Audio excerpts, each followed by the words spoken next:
Stacy. Welcome to Gooseberry Bridge Farm. Today we're gonna go see the goats, the mama goats, and we're going to try to see if we can tell if their pregnancies are progressing and for sure who is pregnant and who might not be. And I will show you how we tell that they're pregnant without pregnancy tests or ultrasounds or any of that. I have kind of been wrong before and kind of not. Like in the fall, none of them got udders, but they all got big bellies. So I thought maybe they were pregnant because they were exposed, but none of them were pregnant. So now I know that udder and the swelling on their backsides is a necessary part of telling if they're pregnant.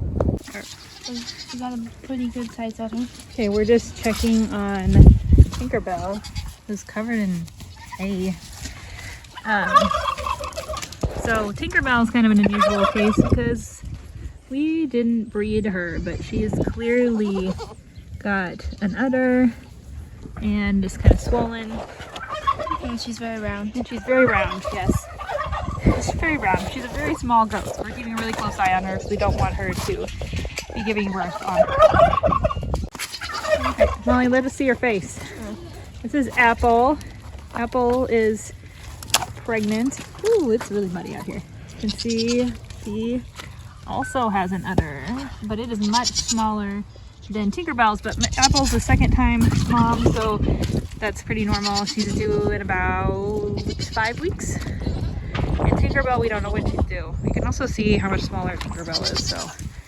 Our bucks are both pretty small, so we're not too worried about it, but, and Tinkerbell is almost 2, so she's just not, she just didn't get that big. She was the smallest of the set of triplets, and her mom is around here somewhere and is also small. Belle's looking bigger, Molly. This is Belle. She's running away from us. Here's Rosie. Oh, Rosie's eating the goat minerals that we just put in here. Those need to be moved back so they won't get rained on. They're probably gonna have to go in one of those houses. Oh, there's Jasmine. Jasmine is due in the middle of April. She is a La Mancha goat. Hey, Rosie. Oh, Jasmine's leaving. Right, Jasmine doesn't have very much of an udder, right? She started to get a little bit. Udder formation is mostly how we determine whether they are pregnant or not, because the round bellies really tell you nothing, as we learned in the fall.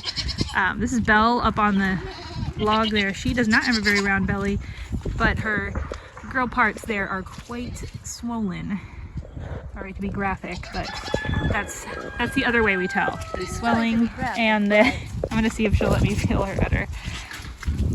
It's tiny. She has a tiny little udder, but she's still, what does she do? April, I believe.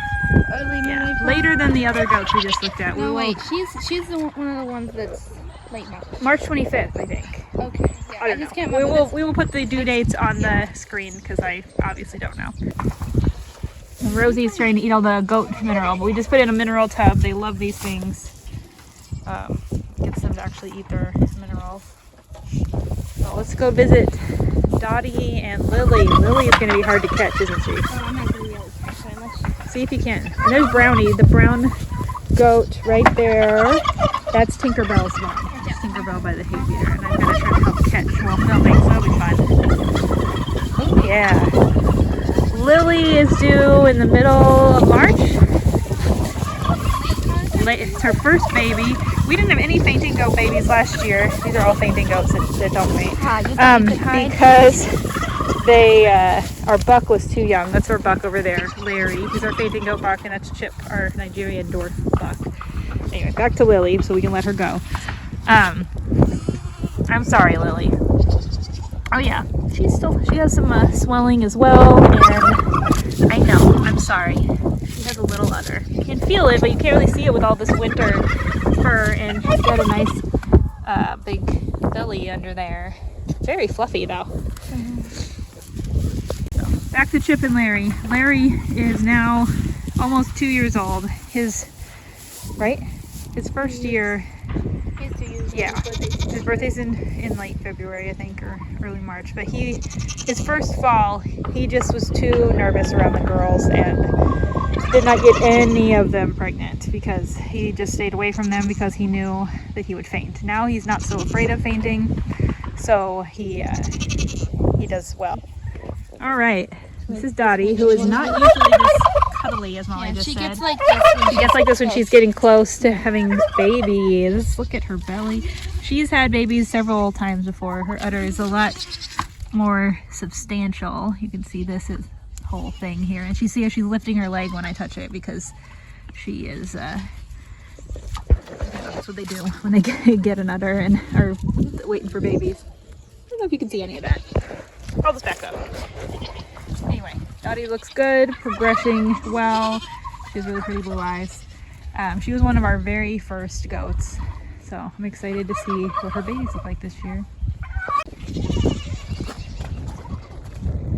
Maggie was running laps. I missed it. We're back at Brownie here. Brownie, we don't even know if she's pregnant or not. She had triplets last time and her belly just like never went away. So she also does not like us to mess with her. But I'm gonna just not today, but if she's pregnant from the last time we saw her in heat, she will be due May 6th with Larry's babies. There goes Maggie again.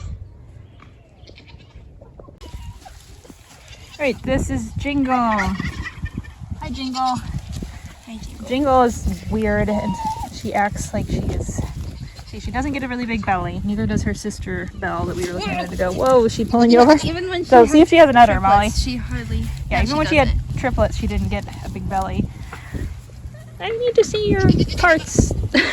Yeah, and she's not very swollen, so we'll see. Ollie makes a very good goat holder. This is Ella. Ella is not very wide. Ella has an udder though. We're gonna be upside down here for a minute. She's pulling. Okay, well, Ella has a pretty big udder. I will put her duty on. Ella has a pretty big attitude. Yes, and a big attitude. There's Lily and Anna. Anybody else? Oh, Rosie is all about these minerals. Who was the other one we needed to catch, Molly? Don't know. We already looked at Anna. We looked at Ella. This is Fiona. Hi, Fiona. She is probably not very pregnant, if pregnant at all. We've had a hard time. She has basically no udder, but she's been going into heat. Hi, Ella. She's been going into heat like every 6 days for a while, and so we're just not even sure what to think about her. It seems like our Nigerian Dwarfs tend to do that, where they have a cycle and then another cycle 6 days later, and then they have a break, and then they have 2 close together where they seem like they're in heat. Very confusing. Ooh, that chicken got trampled.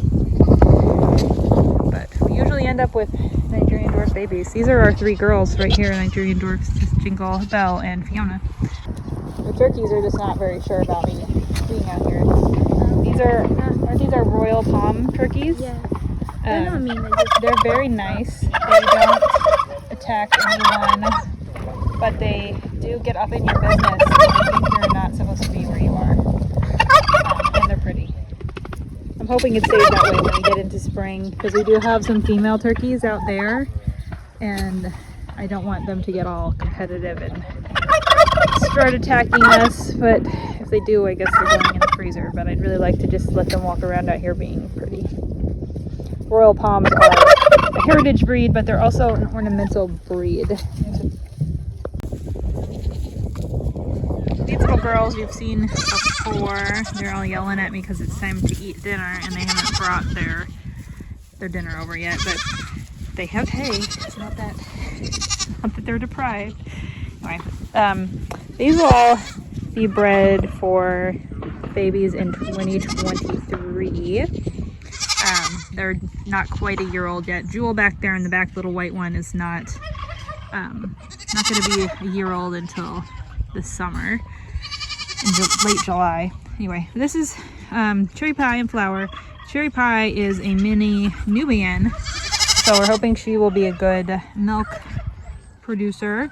And Flower on the right, we don't really know what she is. Her mom was a Nigerian Dwarf mixed with something bigger, and that's all we know. But we think that bigger thing was a milk goat, because she's one of our best milk goats. months. And then that little brown goat over there is September, and she's going to be Nigerian Dwarf show number 4. 5 if you count Jewel. Anyway, so we will, oh, they're just running all over the place. But all 4 of these will have babies next year. Hopefully, if all goes as planned. They're pretty fun girls. Hello. So as far as who they're, all of these girls except for Jewel, their dad is Chip, that I showed you a little while ago. Kind of obvious with September since she looks just like him. She's Jingle and Chip's baby. But the Jewel is the twin sister of our new Nigerian Dwarf buck, who will be the baby daddy for all of these girls, but then Jewel will have to go be bred with either Larry or Chip because obviously we can't put her with her brother. This is Jim. I was just telling you about him. He is our up-and-coming buck. He's pretty little right now. He's got beautiful blue eyes and coloring. I'm really excited to see the babies he makes with some of our girls. We'll probably put him with probably pretty close to all of our Nigerian Dwarfs, the mixed goats, in the fall of this year for 2023 babies. We'll put his sister with Chip, so Chip will still get at least 1 baby that year. But he's so pretty.